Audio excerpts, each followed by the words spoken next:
শুভ সন্ধ্যা বন্ধুরা। তো হনুমানজির মন্দিরের সামনে থেকে আমি শুরু করলাম আজকের আমার এই ডেইলি ব্লগ। তো আমি সুনন্দা তোমাদের সাথে থাকবো কিছুক্ষণ, আর এই কিছুক্ষণের মধ্যে দেখাবো আমার রোজকার জীবনের ব্যস্ততা। তো তোমাদের অনেকেই দেখেছো আমার ব্যস্ত সকালের ভিডিওটা, যে আমি রান্নাবান্না করে কিভাবে গুছিয়ে নিয়ে অফিস যাই, আর এখন তোমরা দেখবে কিভাবে ক্লান্ত হয়ে বাড়ি ফিরছি অফিস থেকে। তো জীবন দেখো এক একজনের কাছে এক এক রকম। জীবন কারোর কাছে ক্লান্তিকর, কারোর কাছে আনন্দের, কারোর কাছে বা বিনা শ্রমে অনেক কিছু এনে দেয়। তো যাই হোক, জীবনের ভাষা সবার কাছে একরকম না, এক একজনের কাছে এক এক রকম। জীবনে চলতে গেলে অনেক ঘাত প্রতিঘাত, অনেক লড়াই সংঘর্ষ করে জীবনে সাফল্য পেতে হয়। তো দেখো, এটা ছিল ব্যারাকপুর লোকাল, তো তাই জন্য ট্রেনটা এত হালকা, না হলে আমি ভিডিও করার স্কোপ পেতাম না, কেননা মোটামুটি রীতিমতো ঝুলতে ঝুলতে আসতে হয় অফিস থেকে ফেরার সময় বা অফিস যাওয়ার সময়। তো এটা যেহেতু ব্যারাকপুর লোকাল ছিল, তো অনায়াসে ব্যারাকপুরে আমি নেমে ভিডিও করতে করতে ধীরে সুস্থে এসেছি।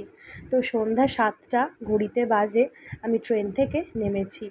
মোটামুটি এই সময় আমি অফিস থেকে ফিরে যাই। তো ক্লান্ত শরীরে দেখে বুঝতেই পারছো, পুরো ক্লান্ত হয়ে সারাদিনের ক্লান্তি।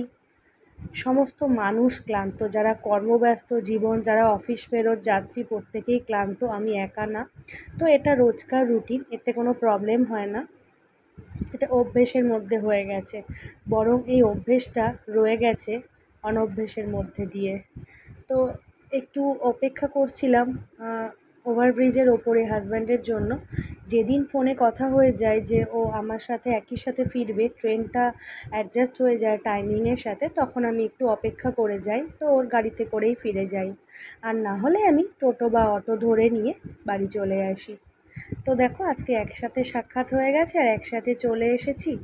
তো অফিস তো ছুটি হয়ে গেল, কিন্তু গৃহকর্ত্রীর কি কোনো ছুটি হয়? না, হয় না। অফিস কিন্তু 10টা 6টা, কিন্তু বাড়ির কাজ সারা দিন 24 আওয়ার্স কর্মী আমরা মেয়েরা। মেয়েদের বাইরে ঘরে সমস্ত জায়গায় সমান তালে কাজ করে যেতে হয়।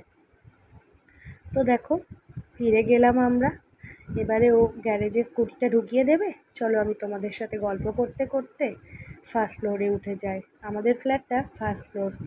তো খুব বেশি সিঁড়ি না, অল্প একটু সিঁড়ি, সিঁড়িগুলো বেশ সুন্দর পাতানো। দেখো, আমার ফ্ল্যাট থেকে রাস্তা দেখা যায়, বারাসাত রোডটা দেখতে পাওয়া যাচ্ছে, মানে আমাদের ব্যারাকপুরের বারাসাত রোড, যেটা বারাসাতের দিকে যাচ্ছে সেটার দিকে।